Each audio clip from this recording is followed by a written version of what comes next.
Welcome to Havyas vlog. ಎಲ್ಲರೂ ಹೇಗಿದ್ದೀರಾ, ಎಲ್ಲ ಚೆನ್ನಾಗಿದ್ದೀರಾ ಅಂತ ಅಂದ್ಕೊಂಡಿದ್ದೀನಿ.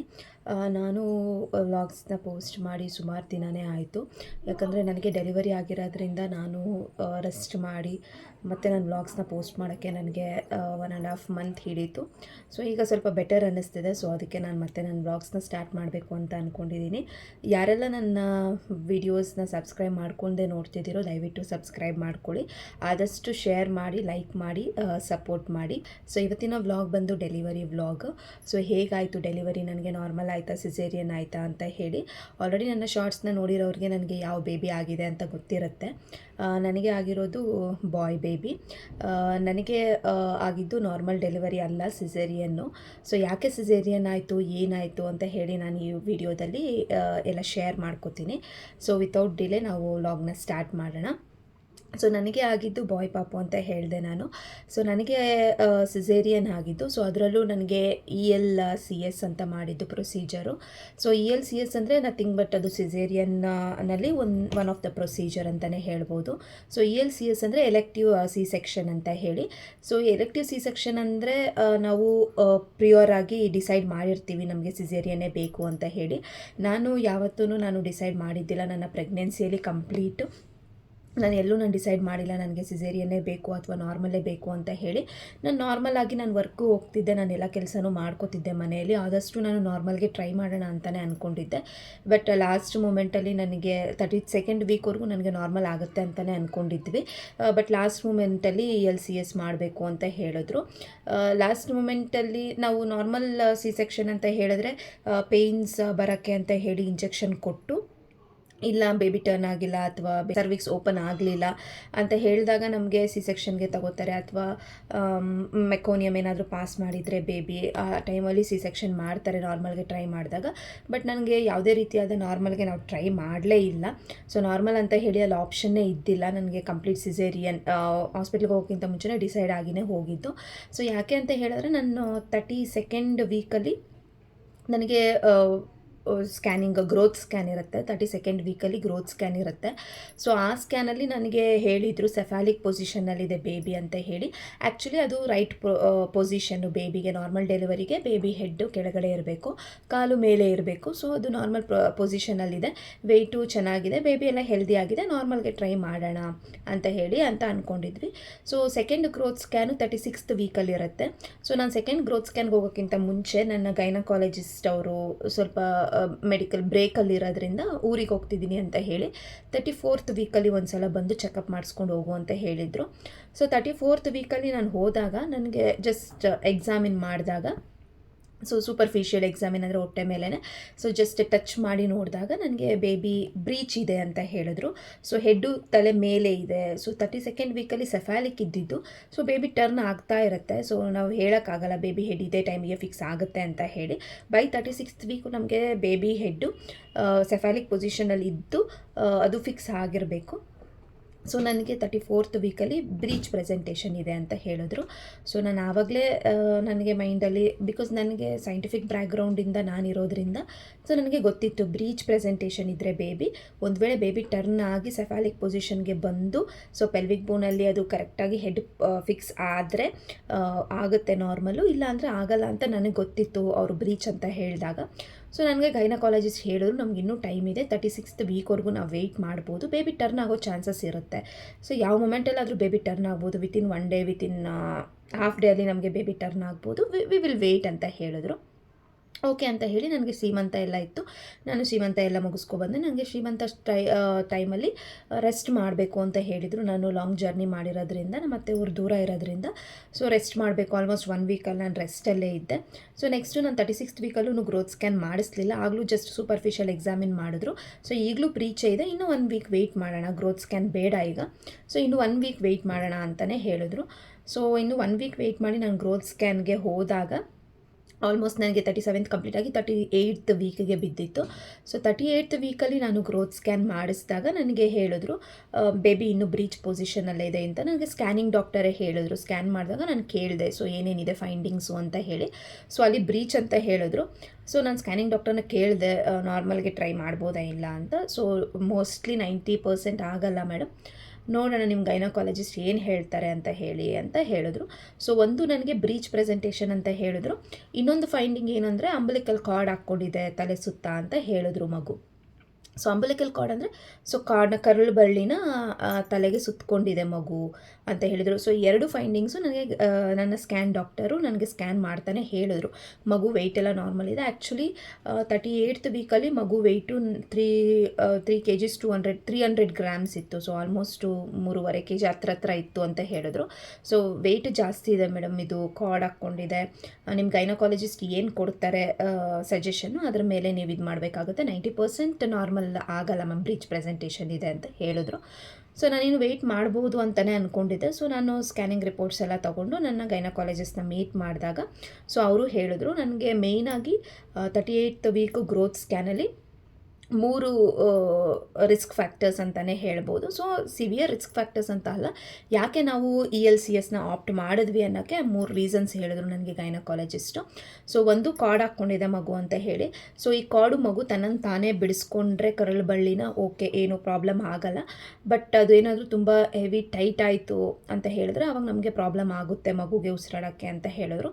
ಸೊ ಇನ್ನೊಂದು ಬ್ರೀಚ್ ಪ್ರೆಸೆಂಟೇಷನ್ನು. ಸೊ ಬ್ರೀಚ್ ಇದೆ ಅಂತ ಹೇಳಿದ್ರೆ ಸೊ ಯಾವುದೇ ಕಾರಣಕ್ಕೂ ನಮಗೆ ನಾರ್ಮಲ್ ಮಾಡೋಕ್ಕಾಗಲ್ಲ. ಆ್ಯಕ್ಚುಲಿ ಹಿಂದಿನ ಕಾಲದಲ್ಲೆಲ್ಲ so there was a procedure, ಅಂದರೆ ಟರ್ನ್ ಮಾಡ್ತಿದ್ರು ಬೇಬಿನ, ಹೆಡ್ ಏನಾದರೂ ಮೇಲೆ ಇದ್ದರೆ ಸೊ ಮ್ಯಾನ್ಯುಯಲ್ ಆಗಿ ಡಾಕ್ಟರ್ಸು ಟರ್ನ್ ಮಾಡ್ತಿದ್ರು. ಸೊ ಈಗಿನ ಕಾಲದಲ್ಲಿ ಯಾವ ಡಾಕ್ಟರ್ಸು ಅಷ್ಟು ರಿಸ್ಕ್ ತೊಗೊಳಕ್ಕೆ ರೆಡಿ ಇರಲ್ಲ. ಸೊ ಗೌರ್ಮೆಂಟ್ ಹಾಸ್ಪಿಟಲ್ಸಲ್ಲೂ ಅಷ್ಟೇ. ಸೊ ಈ ಥರ ಏನಾದರೂ ಬ್ರೀಚ್ ಪ್ರೆಸೆಂಟೇಷನ್ನು ಕಾರ್ಡು ಎಲ್ಲ ಇದ್ದರೆ ಆಲ್ಮೋಸ್ಟ್ ಅಲ್ಲೂ ಸಿಸೇರಿಯನ್ನೇ ಮಾಡ್ತಾರೆ. ಸೊ ನನಗೆ ನನ್ನ ಗೈನಕಾಲಜಿಸ್ಟ್ ಮೇಲೆ ನನಗೆ ಕಂಪ್ಲೀಟ್ ನಂಬಿಕೆ ಇತ್ತು. ಸೊ ಸ್ಟಾರ್ಟಿಂಗಿಂದ ಅವ್ರು ತುಂಬಾ ನನಗೆ ಸಪೋರ್ಟಿವ್ ಆಗಿದ್ದರು. ಸೊ ಅವ್ರು ಆ್ಯಕ್ಚುಲಿ ನನ್ನ ರಿಪೋರ್ಟ್ಸ್ನ ನೋಡಿ ನಾನು ತುಂಬ ಕೂಲ್ ಆಗಿದ್ದರೆ ಅವ್ರು ಟೆನ್ಸ್ ಆಗಿದ್ದರು.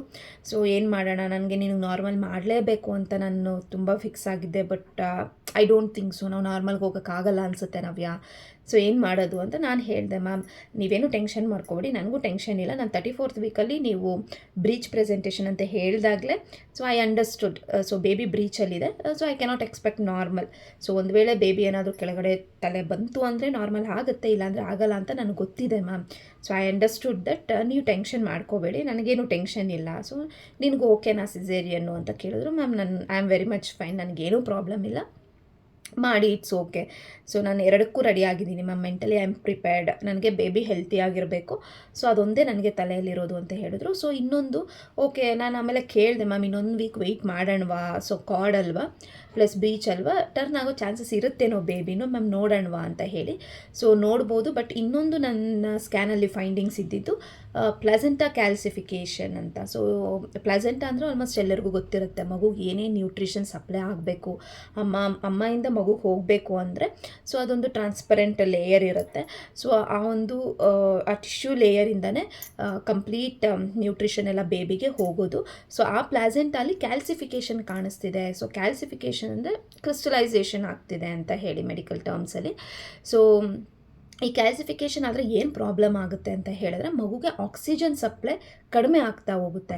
ಸೊ ಕ್ಯಾಲ್ಸಿಫಿಕೇಷನ್ ಏನಾದರೂ ಜಾಸ್ತಿ ಆಗ್ತಾ ಹೋದರೆ ಸೊ ಮಗುಗೆ ಆಕ್ಸಿಜನ್ ಸಪ್ಲೈ ಕಡಿಮೆ ಆಗುತ್ತೆ. ಸೊ ನಾನು ರಿಸ್ಕ್ ತಗೊಳ್ಳೋಕ್ಕೆ ರೆಡಿ ಇಲ್ಲ ಅಂತ ಹೇಳಿದ್ರು. ಆ್ಯಕ್ಚುಲಿ ನಾನು ಗ್ರೋತ್ ಸ್ಕ್ಯಾನ್ ಮಾಡಿಸಿದ್ದು 38th ವೀಕಲ್ಲಿ ಮಂಡೇ. ಸೊ ಅವತ್ತು ಮಂಡೇ ಆಗಿತ್ತು. ಸೊ ನಾನು ಆವತ್ತೇ ರಿಪೋರ್ಟ್ ಎಲ್ಲ ತೋರಿಸಿ ಸೊ ನಾನು ಡಿಸ್ಕಸ್ ಮಾಡಿದೆ ನನ್ನ ಗೈನಕಾಲಜಿಸ್ಟಲ್ಲಿ. ಸೊ ಅವ್ರು ಹೇಳಿದ್ರು ಸೊ ಈ 3 ಫೈಂಡಿಂಗ್ಸ್ ಇದೆ, ಬ್ರೀಚ್ ಓಕೆ ನಾನು ವೆಯ್ಟ್ ಮಾಡ್ಬೋದು, ಕಾರ್ಡ್ ಹಾಕ್ಕೊಂಡಿರೋದು ಅಷ್ಟೇ, ಫಾರ್ ಸಮ್ ಎಕ್ಸ್ಟೆಂಟ್ ನಾವು ವೆಯ್ಟ್ ಮಾಡ್ಬೋದು. ಸೊ ಮಗು ಅನ್ಲೆಸ್ ಆ್ಯಂಡ್ ಅಂಟಿಲ್ NST ನಮಗೆ ನಾರ್ಮಲ್ ಆಗಿದೆ ಅಂದರೆ ಸೊ ಓಕೆ. ಆ್ಯಂಡ್ ಆವತ್ತು ನಂದು ಇನ್ನೊಂದು ಪ್ರಾಬ್ಲಮ್ ಏನಾಯಿತು ಅಂತ ಅಂದರೆ ನಾನು ಸ್ಕ್ಯಾನ್ಗೆ ಹೋಗಿದ್ದ ದಿನ ನನ್ನ NST ಚೆನ್ನಾಗಿ ಬಂದಿಲ್ಲ. ಅದಕ್ಕೆ ಮುಂಚೆ ಎವ್ರಿ ವೀಕ್ ನಾನು NST ರಿಪೀಟ್ ಮಾಡಿಸ್ತಿದ್ದೆ. ಸೊ ಎವ್ರಿ ವೀಕ್ ನಾನು NST ಮಾಡಿಸ್ತಿದ್ದಾಗ ಸೊ ತುಂಬ ಚೆನ್ನಾಗಿ ಬರ್ತಿತ್ತು, ಕಾಂಟ್ರಾಕ್ಷನ್ಸು ತುಂಬ ಚೆನ್ನಾಗಿತ್ತು, ಮಗುವು ಆ್ಯಕ್ಟಿವಿಟಿ ಚೆನ್ನಾಗಿತ್ತು, ಸೊ ಎಲ್ಲ ಮೂಮೆಂಟ್ಸು ತುಂಬ ಚೆನ್ನಾಗಿತ್ತು. ಸೊ ಬಟ್ ಆವತ್ತು ನನಗೆ ಮೂಮೆಂಟ್ಸು ತುಂಬಾ ಕಡಿಮೆ ಆಗಿತ್ತು. ಸೊ ಅವತ್ತು ಹಿಂದಿನ ದಿನ ರಾತ್ರಿಯಿಂದ ನನಗೆ ಮೂಮೆಂಟ್ಸ್ ಕಡಿಮೆ ಆಗ್ತಿತ್ತು. ಸೊ ನಾನು ಹೇಳಿದೆ ಅದನ್ನು, NSTನೂ ಚೆನ್ನಾಗಿ ಬಂದಿಲ್ಲ. ಬಟ್ NST ಯಾವಾಗ ಚೆನ್ನಾಗಿ ಬಂದಿಲ್ಲ ಅಂದರು ಸೊ ನಮ್ಮ ಗೈನಕಾಲಜಿಸ್ಟ್ಗೆ ಅವ್ರಿಗಿನ್ನೂ ಟೆನ್ಷನ್ ಜಾಸ್ತಿ ಆಯಿತು, NST ಚೆನ್ನಾಗಿಲ್ಲ, ಸೊ ಅಷ್ಟೊಂದು ನನಗೆ ಎಕ್ಸ್ಪೆಕ್ಟ್ ಮಾಡಿರೋ ಅಷ್ಟು ಬರ್ತಾ ಇಲ್ಲ ಬೇಬಿ ಮೂಮೆಂಟ್ಸು. ಸೊ ನಾವು ಅರ್ಲಿ ಎಮರ್ಜೆನ್ಸಿ C-ಸೆಕ್ಷನ್ಗೆ ಹೋಗೋಣ, ಸೊ ಎಲೆಕ್ಟಿವ್ C-ಸೆಕ್ಷನ್ ಮಾಡಿಸ್ಕೊಳ್ಳೋಣ ಅಂತ ಹೇಳಿ. So elective C section is nothing but pre planned C section ಅಷ್ಟೇ.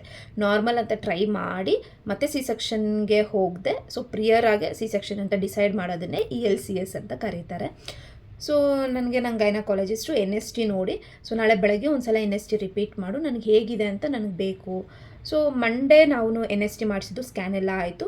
ಸೊ ಅವ್ರೇನು ಹೇಳಿದ್ರು, ನೆಕ್ಸ್ಟ್ ಡೇ ಮಂಗಳವಾರ ಆಗಿರೋದ್ರಿಂದ so one day okay wait ಮಾಡೋಣ, ಮಂಗಳವಾರ ಯೂಶಲಿ ಡೆಲಿವರಿ ಅದೆಲ್ಲ ನಿಮ್ಗೇನಾದರೂ ಸೊ ಆ ಥರ ನಂಬಿಕೆ ಇದ್ದರೆ ಬೇಡ, ವೆಡ್ನೆಸ್ಡೇ ಇಮಿಡಿಯೇಟಾಗಿ ಅಡ್ಮಿಟ್ ಆಗು. ಆ್ಯಕ್ಚುಲಿ ನಾನು ಪ್ರಿಪೇರೇ ಆಗಿದ್ದಿಲ್ಲ, ಅಷ್ಟು ಬೇಗ ನನಗೆ ಅಡ್ಮಿಷನ್ ಹೇಳ್ತಾರೆ ಅಂತ ಹೇಳಿ. ಸೊ ಇನ್ನೂ ನನಗೆ May 25 ಡೇಟ್ ಕೊಟ್ಟಿದ್ದು, ಬಟ್ ನನಗೆ ಡೆಲಿವರಿ ಆಗಿದ್ದು May 9. ಸೊ ಇನ್ನೂ ವೆಯ್ಟ್ ಮಾಡೋಣ ಅಂತಲೇ ಅಂದ್ಕೊಂಡಿದ್ದೆ, ಬಟ್ ಮ್ಯಾಮ್ ಹೇಳಿದ್ರು ಸೊ ಇಲ್ಲ, ಇಮಿಡಿಯೇಟಾಗಿ ಮಾಡಬೇಕು.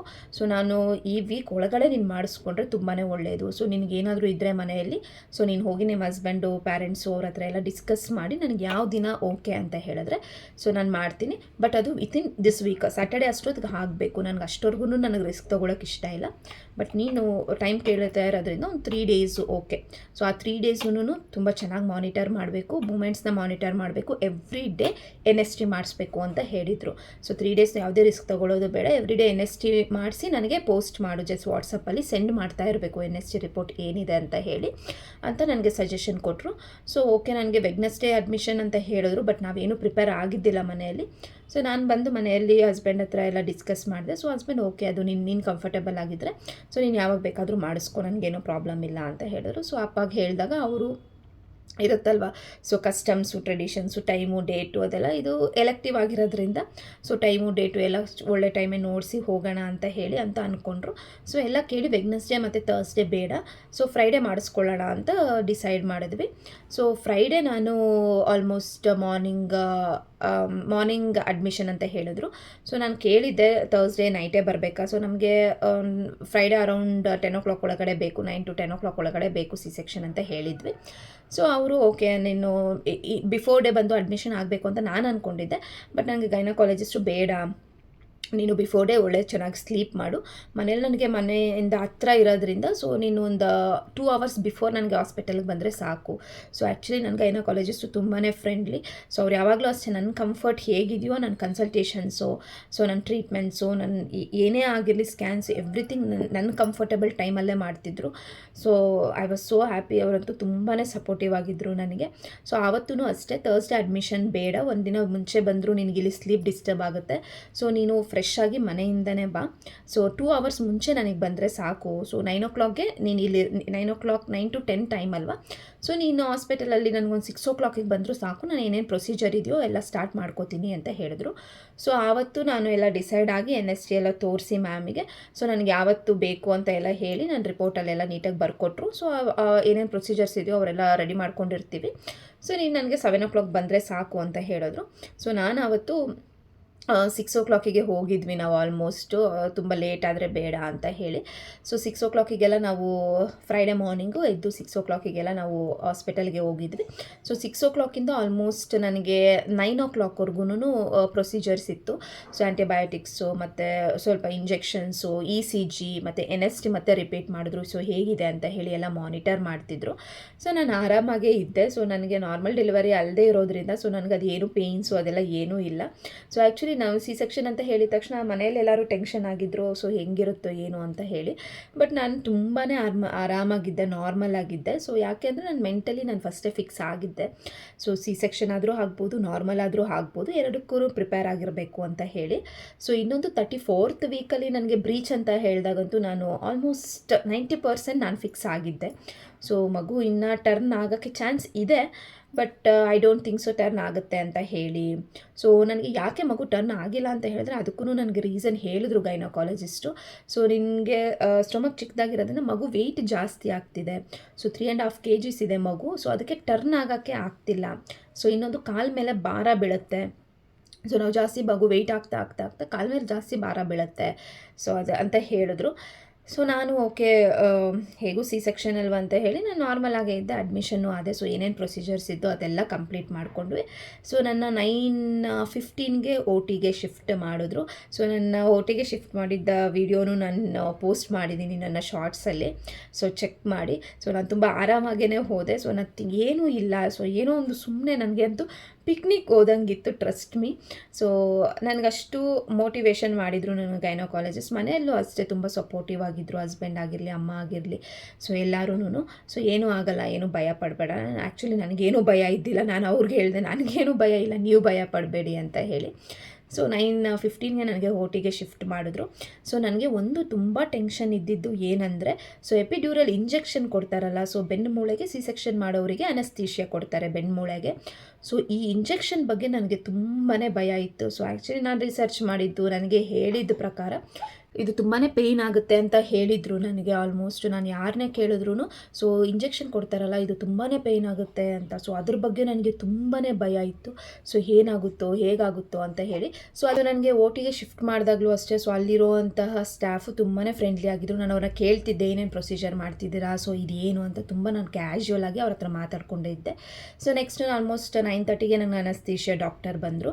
ಸೊ ಅವರ ನಾನು ಕೇಳಿದೆ, ಸೊ ಇಂಜೆಕ್ಷನ್ ಕೊಡ್ತೀರಲ್ಲ ತುಂಬ ಪೇಯ್ನ್ ಆಗುತ್ತಾ ಅಂತ. ಅವ್ರು ಹೇಳಿದ್ರು ಆ ಥರ ಎಲ್ಲ ಏನೂ ಇಲ್ಲ, ಸೊ ನೀನು ನಾರ್ಮಲಾಗಿ ನಿನಗೆ ಇರುವೆ ಕಚ್ಚಿದಂಗೆ ಹೆಂಗಾಗುತ್ತೋ ಹಂಗೆ ಆಗುತ್ತೆ ಅಂತ. ಬಟ್ ಈ ಇಂಜೆಕ್ಷನ್ ಬಗ್ಗೆ ನಾನು ತುಂಬಾ ಭಯಪಟ್ಟಿದ್ದೆ, ಸೊ ಹೇಗಿರುತ್ತೋ ಏನು ಅಂತ. ಸೊ ಬಟ್ ಇಂಜೆಕ್ಷನ್ ಕೊಟ್ಟ ಮೇಲೆ ಸೊ ಆಲ್ಮೋಸ್ಟ್ 9:40ಗೆ ನನಗೆ 9:35-40 ಆಗಿತ್ತು ಅಂತ ಅನಿಸುತ್ತೆ. ಸೊ ಆ ಟೈಮಿಗೆ ನನಗೆ ಇಂಜೆಕ್ಷನ್ ಕೊಟ್ಟರು. ಸೊ ವಿತಿನ್ 2 ಮಿನಿಟ್ಸ್ ನನಗೆ ಇಂಜೆಕ್ಷನ್ ಕೊಟ್ಟಿನ 2 ಮಿನಿಟ್ಸ್ಗೆ ನನಗೆ ಏನೂ ಫೀಲ್ ಆಗ್ತಾ ಇದ್ದಿಲ್ಲ. ಸೊ ಲೋವರ್ ಬಾಡಿ ಫುಲ್ಲು ನಂಬಾಗ್ಬಿಟ್ಟಿತ್ತು. ಸೊ ಆಮೇಲೆ ನನ್ನ ಗೈನಕಾಲಜಿಸ್ಟ್ 9:45ಗೆ ಬಂದರು. ಸೊ ಬಂದು ಹೇಳಿದ್ರು, ನೀನು ಏನು ಟೈಮ್ ಅಂದ್ಕೊಂಡಿದ್ಯೋ ಅದೇ ಟೈಮ್ಗೆ ಸಿ ಸೆಕ್ಷನ್ ಆಗುತ್ತೆ. ಸೊ ನಿನಗೆ ಇಂಜೆಕ್ಷನ್ ಕೊಟ್ಟಿದ್ದಾರೆ. ಸೊ ಆಲ್ಮೋಸ್ಟ್ ಇನ್ನೊಂದು 5 ಮಿನಿಟ್ಸಲ್ಲಿ ನಿನ್ನ ಬೇಬಿ ಆಚೆ ಬರುತ್ತೆ, ಏನು ಟೆನ್ಷನ್ ಮಾಡ್ಕೋಬೇಡ ನವ್ಯ ಅಂತ ಹೇಳಿದ್ರು. ಸೊ ನಾನು ಕೇಳಿದೆ, ಮ್ಯಾಮ್ ನನಗೇನು ಫೀಲ್ ಆಗ್ತಾ ಇಲ್ಲ, ತುಂಬ ನಂಬ್ ಅನ್ನಿಸ್ತಾ ಇದೆ ಅಷ್ಟೇ, ಇಷ್ಟು ಬೇಗ ಇದು ನಂಬಾಗ್ಬಿಟ್ಟಿದೆ ಮ್ಯಾಮ್ ಬಾಡಿ ಫುಲ್ಲು ಅಂತ.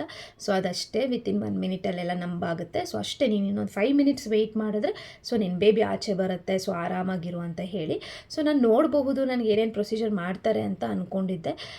ಬಟ್ ನನಗೆ ಬಟ್ಟೆ ಎಲ್ಲ ಅಡ್ಡ ಕಟ್ಟಿದ್ರು, ಕಣ್ಣಿಗೆ ಕಾಟನ್ ಎಲ್ಲ ಇಟ್ಟಿದ್ರು. ಸೊ ಫುಲ್ ಪ್ಯಾಕ್ ಮಾಡಿದರು. ಸೊ ನಾನು ನೋಡಬಾರ್ದು ಅಂತ ಹೇಳಿ. ಸೊ ನಾನು ಅದು ಫುಲ್ ಮ್ಯಾಮ್ ಬಂದಿದ್ದ ತಕ್ಷಣ ನಾನೊಂದು ರಿಕ್ವೆಸ್ಟ್ ಮಾಡಿಕೊಂಡೆ, ನನ್ನ ಹಸ್ಬೆಂಡು ಬರಬೇಕು ಮ್ಯಾಮ್, ಕರೆಸ್ತೀರಾ ಅಂತ ಹೇಳಿ. ಸೊ ಓಕೆ, ನನಗೇನು ಪ್ರಾಬ್ಲಮ್ ಇಲ್ಲ, ಅವರು ತುಂಬ ಫ್ರೆಂಡ್ಲಿ. ನಮ್ಮ ಅಕ್ಕ ಮತ್ತು ಆಲ್ಮೋಸ್ಟ್ ನಮ್ಮ ಫ್ಯಾಮಿಲಿಯಲ್ಲೆಲ್ಲ ಡೆಲಿವರೀಸ್ ಅವರೇ ಮಾಡಿರೋದು. ಸೊ ತುಂಬ ಚೆನ್ನಾಗಿ ಪರಿಚಯ ಇರೋದ್ರಿಂದ ಸೊ ಬರಬಹುದು, ನನಗೇನು ಪ್ರಾಬ್ಲಮ್ ಇಲ್ಲ, ಕರೆಸ್ತೀನಿ. ಸೊ ಈ ಅನಸ್ತೇಷಿಯಾ ಎಲ್ಲ ಕೊಟ್ಟಾದಮೇಲೆ ಕರೆಸ್ತೀನಿ ನಾನು, ನಿನ್ನ ಡೆಲಿವರಿ ಅಷ್ಟೊತ್ತಿಗೆ ನಿಮ್ಮ ಹಸ್ಬೆಂಡ್ ಇಲ್ಲಿರ್ತಾರೆ, ನೀನು ವರಿ ಮಾಡ್ಕೋಬೇಡ ಅಂತ ಹೇಳಿದ್ರು. ಸೊ ನನಗೆ ಅನಸ್ತೇಷಿಯಾ ಕೊಟ್ಟು ನನಗೆ ಫುಲ್ಲು ನಂಬಾಗಿದೆ ಅಂತ ನಾನು ಹೇಳಿದ ತಕ್ಷಣ ನನ್ನ ಹಸ್ಬೆಂಡು ಒಳಗಡೆ ಬಂದರು. ಆ್ಯಕ್ಚುಲಿ ನನ್ನ ಹಸ್ಬೆಂಡ್ಗೆ ಮಗು ಆಗಿದೆ, ಮಗು ನೋಡೋಕ್ಕೆ ಕರೀತಿದ್ದಾರೆ ಅಂತ ಅಂದ್ಕೊಂಡು ಬಂದ್ರಂತೆ. ಬಟ್ ಅವ್ರಿಗೆ ಗೊತ್ತಿಲ್ಲ, ಸೊ ಇಲ್ಲಿ ಆಪ್ರೇಷನ್ ಮಾಡೋದೆಲ್ಲ ಅವ್ರಿಗೆ ತೋರಿಸ್ತಾರೆ ಅಂತ ಹೇಳಿ. ಸೊ ನಾನು ಬಿಫೋರೇ ಹೇಳಿದ್ದೆ, ಒಂದು ವೇಳೆ ಏನಾದರೂ ಒಳಗಡೆ ಬರೋ ಚಾನ್ಸ್ ಇದ್ದರೆ ಬರ್ತೀಯಾ ಅಂತ ಕೇಳಿದ್ದೆ. ಇಲ್ಲ, ನನಗೆ ಭಯ ಆಗುತ್ತೆ, ನನಗೆ ಅದನ್ನೆಲ್ಲ ನೋಡೋಕ್ಕೆ ತುಂಬಾ ಭಯ ಆಗುತ್ತೆ ನನಗೆ ಅಂತ ಹೇಳಿದರು. ಬಟ್ ನಾನು ಅವ್ರಿಗೇನೂ ಹೇಳಿಲ್ಲ ಕರೆಸ್ತಾರೆ ಅಂತ ಎಲ್ಲ ಹೇಳಿ. ಬಟ್ ಅವರು ಮಗು ಆಗಿಬಿಟ್ಟಿದೆ ಆಲ್ರೆಡಿ, ಇಷ್ಟು ಬೇಗ ಮಗು ಆಯಿತಾ ಅಂತ ಹೇಳಿ ಅಂದ್ಕೊಂಡು ಬಂದ್ರಂತೆ. ಅವ್ರಿಗೆ ಗೊತ್ತಿಲ್ಲ ಇದು ಆಪ್ರೇಷನ್ ತೋರ್ಸೋಕ್ಕೆ ಕರೀತಿದ್ದಾರೆ ಅಂತ ಹೇಳಿ. ಅವ್ರು ಬಂದರು. ಸೊ ಅವ್ರು ಬಂದ ಮೇಲೆ ನನಗೆ ಮ್ಯಾಮ್ ಹೇಳಿದ್ರು, ನಿಮ್ಮ ಹಸ್ಬೆಂಡ್ ಬಂದಿದ್ದಾರೆ, ನಿಮ್ಮ ಲೆಫ್ಟ್ ಸೈಡಲ್ಲಿದ್ದಾರೆ ಅಂತ ಹೇಳಿ. ಸೊ ಅವ್ರು ನನ್ನ ಬಂದು ಕೈ ಹಿಡ್ಕೊಂಡಿದ್ರು. ಸೊ ಓಕೆನಾ ನವ್ಯ, ಈಗ ನೀನು ನಾರ್ಮಲ್ ಆಗಿದೆಯಾ ಅಂತ ಕೇಳಿದ್ರು. ಓಕೆ ಮ್ಯಾಮ್ ಅಂತ ಹೇಳಿದೆ. ಸೊ ಆಮೇಲೆ ನನಗೆ ಪ್ರೊಸೀಜರ್ನ ಸ್ಟಾರ್ಟ್ ಮಾಡಿದ್ರು. ಸೊ ಅವ್ರು ಏನೋ ಮಾಡ್ತಿದ್ದಾರೆ ಅಂತ ಹೇಳಿ ನನಗೆ ಫೀಲ್ ಆಗ್ತಿತ್ತು. ಬಟ್ ಏನು ಮಾಡ್ತಿದ್ದಾರೆ ಅಂತ ಹೇಳಿ ನನಗೆ ಗೊತ್ತಿದ್ದಿಲ್ಲ. ಸೊ ವಿತಿನ್ 5 ಮಿನಿಟ್ಸಲ್ಲಿ ನನ್ನ ಬೇಬಿ ಡೆಲಿವರಿ ಆಯಿತು. ಸೊ ವಿತಿನ್ 5 ಮಿನಿಟ್ಸ್ ಅಂದರೆ 9:40ಗೆ ಸ್ಟಾರ್ಟ್ ಮಾಡಿದ್ರು ಅಂತ ಅನಿಸುತ್ತೆ. ಆಲ್ಮೋಸ್ಟ್ 9:51ಗೆ ನನ್ನ ಬೇಬಿ ಬಾರ್ನ್ ಆಗಿದ್ದ. ಸೊ ಅವರು ಎತ್ಕೊಂಡು, ಆ್ಯಕ್ಚುಲಿ ನನ್ನ ಬೇಬಿನ ನಾನು ಫಸ್ಟ್ ನೋಡಿಲ್ಲ, ನನ್ನ ಹಸ್ಬೆಂಡ್ ನೋಡಿದ್ದು. ಸೊ ನನಗೆ ಅದೆಲ್ಲ ಕವರ್ ಮಾಡಿದ್ದಿದ್ದರಿಂದ ಮ್ಯಾಮು ಫಸ್ಟ್ ನನ್ನ ಹಸ್ಬೆಂಡಿಗೆ ತೋರಿಸಿದ್ರು ಬಾಯ್ ಬೇಬಿ ಅಂತ ಹೇಳಿ. ಸೊ ಆ್ಯಕ್ಚುಲಿ ಬಾಯ್ ಬೇಬಿ ಅಂತ ಹೇಳಿ ನಾನು ಫಸ್ಟೇ ಫಿಕ್ಸ್ ಆಗಿದ್ದೆ. ಸೊ ಖಂಡಿತ ನನಗೆ ಬಾಯ್ ಆಗೋದು ಅಂತ ಹೇಳಿ. ಸೊ ಯಾಕೆ ಏನು ಅಂತ ಹೇಳಿ ನಾನು ಹೇಳ್ತೀನಿ, ಯಾವುದಾದ್ರೂ ಮುಂದಿನ ವೀಡಿಯೋಸಲ್ಲಿ ನಾನು ಶೇರ್ ಮಾಡ್ಕೋತೀನಿ, ಹೇಗೆ ನನಗೆ ಬಾಯ್ ಬೇಬಿ ಅಂತಲೇ ಗೊತ್ತಿತ್ತು ಅಂತ ಹೇಳಿ. ಸೊ ನಮಗೆ ಮೊದಲೇ ನಾವು ಫಿಕ್ಸ್ ಆಗಿದ್ವಿ ಅದು ಬಾಯ್ ಬೇಬಿನೇ ಅಂತ ಹೇಳಿ. ಸೊ ಫಸ್ಟು ನನ್ನ ಹಸ್ಬೆಂಡ್ ನೋಡಿದ್ರು ಮಗುನ. ಆಮೇಲೆ ನಾನು ಕೇಳಿದೆ, ಮ್ಯಾಮ್ ನನಗೆ ಕಾಣಿಸ್ತಾ ಇಲ್ಲ ಮ್ಯಾಮ್ ಮಗು ಅಂತ ಹೇಳಿ. ಸೊ ಆಮೇಲೆ ಅವರು ನನಗೆ ಮಗುನ ಎತ್ತಿ ತೋರಿಸಿದ್ರು. ಸೊ ನಿಮಗೆ ಬಾಯ್ ಬೇಬಿ ಆಗಿದೆ ನವ್ಯ, ತುಂಬ ಚೆನ್ನಾಗಿದ್ದಾನೆ ಅಂತ ಹೇಳಿ. ನಾನು ಕೇಳ್ತಾ ಇದ್ದೆ, ಮ್ಯಾಮ್ ಹೇಗಿದ್ದಾನೆ ಮಗು, ಚೆನ್ನಾಗಿದ್ದಾನೆ ಮ್ಯಾಮ್, ತುಂಬ ಚೆನ್ನಾಗಿದ್ದಾನೆ. ಅಷ್ಟೊತ್ತಿಗೆ ಕಾರ್ಡ್ ಹಾಕ್ಕೊಂಡಿದ್ದಿಲ್ಲ ಮಗು. ಸೊ ಕಾರ್ಡ್ ಎಲ್ಲ ಏನೂ ಇಲ್ಲ ನವ್ಯ, ನಾರ್ಮಲ್ ಆಗಿದ್ದಾನೆ ಅಂತ ಹೇಳಿ. ಸೊ ಆಮೇಲೆ ನನ್ನ ಹಸ್ಬೆಂಡ್ನ ಕಳಿಸಿದ್ರು. ಸೊ ಬೇಬಿನ ನೋಡಿದ ತಕ್ಷಣ, ಸೊ ಓಕೆ ನೀವು ಹೋಗಿ ನಿಮ್ಮ ಪೇರೆಂಟ್ಸ್ಗೆ ಹೇಳಿ ಅಂತ ಹೇಳಿ. ಸೊ ಮಗುನ ನೆಕ್ಸ್ಟ್ ಕಾರ್ಡ ಕಟ್ ಮಾಡಿ ಪೀಡಿಯಾಟ್ರಿಷಿಯನ್ ಕೈಲಿ ಹ್ಯಾಂಡ್ ಓವರ್ ಮಾಡಿದ್ರು. ಸೊ ಪೀಡಿಯಾಟ್ರಿಷಿಯನ್ ಏನೇ ಪ್ರೊಸೀಜರ್ಸ್ ಮಾಡ್ತಿದ್ರು ಎಲ್ಲನೂ ನಾನು ನೋಡ್ತಿದ್ದೆ, ನನಗೆಲ್ಲನೂ ಗೊತ್ತಾಗ್ತಿತ್ತು. ಸೊ ಅವ್ನು ಅಳ್ತಿದ್ದ, ಸೊ ಅವರು ಲಂಗ್ಸು ಅದೆಲ್ಲ ಫ್ರೀ ಮಾಡೋಕ್ಕೆ ಅಂತ ಹೇಳಿ. ಆ್ಯಂಡ್ ಇನ್ನೊಂದು, ಮಗು ಎತ್ತಿದ ತಕ್ಷಣ ಆ್ಯಕ್ಚುಲಿ ಮಕ್ಕಳು ಹುಟ್ಟಿದ ತಕ್ಷಣ ಅಳಬೇಕು ಅಂತ ಹೇಳ್ತಾರೆ. ಬಟ್ ಇವನು ಸೊ ಇನ್ನೇನು ಆಚೆ ಎತ್ತಿದ ತಕ್ಷಣವೇ ಜೋರಾಗಿ ಹತ್ಕೊಂಡ. ಸೊ ಏನೂ ಪ್ರಾಬ್ಲಮ್ ಇಲ್ಲ, ಎಲ್ಲ ನಾರ್ಮಲ್ ಆಗಿದೆ ಅಂತ ಹೇಳಿದ್ರು. ಸೊ ನೆಕ್ಸ್ಟು ನನಗೆ ಸ್ಟಿಚಿಂಗ್ ಪ್ರೊಸೀಜರ್ನ ಸ್ಟಾರ್ಟ್ ಮಾಡಿದ್ರು. ಸೊ ಪೀಡಿಯಾಟ್ರಿಕ್ ಪ್ರೊಸೀಜರ್ಸ್ ಏನೇನಿದೆಯೋ ಅದನ್ನ ಪಾಪುಗೆ ಮಾಡ್ತಿದ್ರು. ಸೊ ನನ್ನ ಪಕ್ಕನೇ ಇದ್ದ ಮಗು, ಸೊ ನಾನು ಎಲ್ಲನೂ ನೋಡ್ತಿದ್ದೆ. ಸೊ ಅಲ್ಲೂ ಅಷ್ಟೇ, ಸ್ಟಿಚಿಂಗಲ್ಲೂ ಅಷ್ಟೇ ಅವರು ಬ್ರದರ್ಸ್ ಇದ್ದರು. ಸೊ ತುಂಬಾ ಚೆನ್ನಾಗಿ ಮಾತಾಡಿಕೊಂಡು ಎಲ್ಲ ಮಾಡಿದ್ರು. ಸೊ ನಾನು ಕೇಳ್ತಿದ್ದೆ ಎಷ್ಟೊತ್ತಾಗುತ್ತೆ ಸ್ಟಿಚಿಂಗ್ ಎಲ್ಲ ಮುಗಿಯೋದು ಅಂತ ಹೇಳಿ. ಸೊ ಆಲ್ಮೋಸ್ಟ್ 20 ಮಿನಿಟ್ಸ್ ನನಗೆ ತಗೊಂತು. ಸೊ ಡೆಲಿವರಿಗೆ ಆ್ಯಕ್ಚುಲಿ 5 ಮಿನಿಟ್ಸ್ ಅಷ್ಟೇ ಆಗಿದ್ದು. ಸೊ ಅದು ಕಟ್ ಮಾಡಿ ಮಗುನ ತೆಗಿಯೋಕ್ಕೆ. ಬಟ್ ಸ್ಟಿಚಿಂಗು ಆಲ್ಮೋಸ್ಟ್ 20 ಮಿನಿಟ್ಸ್ ತಗೊಂಡು. ಸೊ ಸ್ಟಿಚಿಂಗ್ ಎಲ್ಲ ಆಯಿತು. ಸೊ ಮಗುನ NICU ಅಲ್ಲಿ ಇಡಬೇಕು ಅಂತ ಹೇಳಿದ್ರು. ಸೊ ನಾನು ಕೇಳಿದೆ ಏನಾದರೂ ಪ್ರಾಬ್ಲಮ್ ಇದೆಯಾ ಅಂತ. ಇಲ್ಲ, ಸೊ ಇದು ನಾರ್ಮಲ್ ಪ್ರೊಸೀಜರು. ಸೊ ಎಲ್ಲ ಮಕ್ಕಳನ್ನೂ ಹುಟ್ಟಿದ ಮೇಲೆ ಸೊ ಅಟ್ಲೀಸ್ಟ್ 2 ಅವರ್ಸ್ ಅಬ್ಸರ್ವೇಷನಲ್ಲಿ ಇರಬೇಕು. ನೀವು ಅಷ್ಟೇ 2 ಅವರ್ಸ್ ಅಬ್ಸರ್ವೇಷನಲ್ಲಿ ಇರ್ತೀರಾ. ಸೊ ಆಮೇಲೆ ನಿಮ್ಮನ್ನು ವಾರ್ಡ್ಗೆ ಶಿಫ್ಟ್ ಮಾಡ್ತೀವಿ ಅಂತ ಹೇಳಿ. ಸೊ ನನಗೆ ಏನು ಸಿವಿಯಾರಿಟೀಸ್ ಏನೂ ಇರದೇ ಇರೋದ್ರಿಂದ, ಎಲ್ಲ ನಾರ್ಮಲ್ BP ಎವ್ರಿಥಿಂಗ್ ನಾರ್ಮಲ್ ಇದ್ದಿದ್ದರಿಂದ ನಾನು ಆ್ಯಕ್ಟಿವ್ ಆಗೂ ಇದ್ದೆ. ನಾನು ಸ್ಟಿಚಿಂಗ್ ಎಲ್ಲ ಆದಮೇಲೆ ಬಂದು ಕೇಳಿದ್ರು ಏನಾದರೂ ಪ್ರಾಬ್ಲಮ್ ಆಗ್ತಿದೆಯಾ, ಏನಾದರೂ ಅನ್ನಿಸ್ತಿದೆಯಾ ಅಂತೇಳಿ. ನನಗೇನು ಅನ್ನಿಸ್ತಿದ್ದಿಲ್ಲ. ಸೊ ECG ಎಲ್ಲನೂ ನಾರ್ಮಲ್ ಆಗೇ ಇತ್ತು. ಸೊ ನನ್ನನ್ನು ಡೈರೆಕ್ಟ್ ವಾರ್ಡ್ಗೆ ಶಿಫ್ಟ್ ಮಾಡಿದ್ರು. ಮಗುನ 2 ಅವರ್ಸ್ ಆದಮೇಲೆ ಕೊಡ್ತೀವಿ ಅಂತಲೇ ಹೇಳಿದ್ರು. ಸೊ ಓಕೆ ಅಂತ ಹೇಳಿ ನಾನು ವಾರ್ಡಿಗೆ ಹೋದೆ. ಅಷ್ಟೊತ್ತಿಗೆ ನಮ್ಮ ಪೇರೆಂಟ್ಸು ಎಲ್ಲರೂ ತುಂಬಾ ಖುಷಿಯಾಗಿದ್ದರು. ಸೊ ಬಟ್ ಒಂದು ಥಿಂಗ್ ಏನಂದರೆ, ನನ್ನ ಹಸ್ಬೆಂಡ್ ಒಳಗಡೆ ಇದ್ದು ಅವರು ಡೆಲಿವರಿನ ನೋಡಿ ಹೋಗಿ ಆಚೆ ಹೇಳಿದ್ದಾರೆ ಗಂಡು ಮಗು ಆಗಿದೆ ನವ್ಯಾಗೆ ಅಂತ ಹೇಳಿ. ಬಟ್ ಎಲ್ಲರೂ ಫುಲ್ ಖುಷಿಯಾಗಿದ್ದರು. ಬಟ್ ನಮ್ಮಪ್ಪ ಗಂಡು ಮಗು ಅಂತ ಹೇಳಿ ನಂಬಲೇ ಇಲ್ಲ. ಸೊ ಯಾಕೆ ಅಂತ ಹೇಳಿದ್ರೆ, ನೀವು ಅಲ್ಲಿ ಟೆನ್ಷನ್ನಲ್ಲಿ ನೀನು ನೋಡಿರ್ತೀಯ, ನೀನು ಟೆನ್ಷನ್ನಲ್ಲಿ ಏನು ಕೇಳಿಸ್ಕೊಂಡೋ ಏನೋ, ಡಾಕ್ಟರ್ ಬಂದು ಹೇಳೋವರೆಗೂ ನಾನು ನಂಬಲ್ಲ ಅಂತ ಹೇಳ್ತಿದ್ರಂತೆ. ಬಟ್ ಆಮೇಲೆ ಓಕೆ, ಡಾಕ್ಟರ್ ಹೋಗಿ ಮಗುನ ಎತ್ಕೊಂಡೋಗಿ ಅವ್ರ ಪ್ರೊಸೀಜರ್ಸ್ ಏನೇನಿದೆಯೋ ಅದೆಲ್ಲ ಮುಗಿಸ್ಕೊಂಡು, ಸೊ ಮಗುನ ಎತ್ಕೊಂಡೋಗಿ ನಮ್ಮ ಪೇರೆಂಟ್ಸ್ಗೆಲ್ಲ ತೋರಿಸಿ, ಸೊ ಬಾಯ್ ಬೇಬಿ ಆಗಿದೆ ಅಂತ ಹೇಳಿದ್ದಾರೆ. ಸೊ ಅವ್ರಿಗೆ ಫುಲ್ಲು ಖುಷಿಯಾಗಿದೆ. ವಿಡಿಯೋ ಇಷ್ಟ ಆಗಿದ್ದರೆ ಲೈಕ್ ಮಾಡಿ, ಶೇರ್ ಮಾಡಿ, ಕಮೆಂಟ್ ಮಾಡಿ. ಸೊ ಇನ್ನು ಏನೆಲ್ಲ ಕಂಟೆಂಟ್ ಬೇಕು ಅಂತ ಅನಿಸುತ್ತೋ ಸೊ ದಯವಿಟ್ಟು ಕಮೆಂಟ್ ಮಾಡಿ.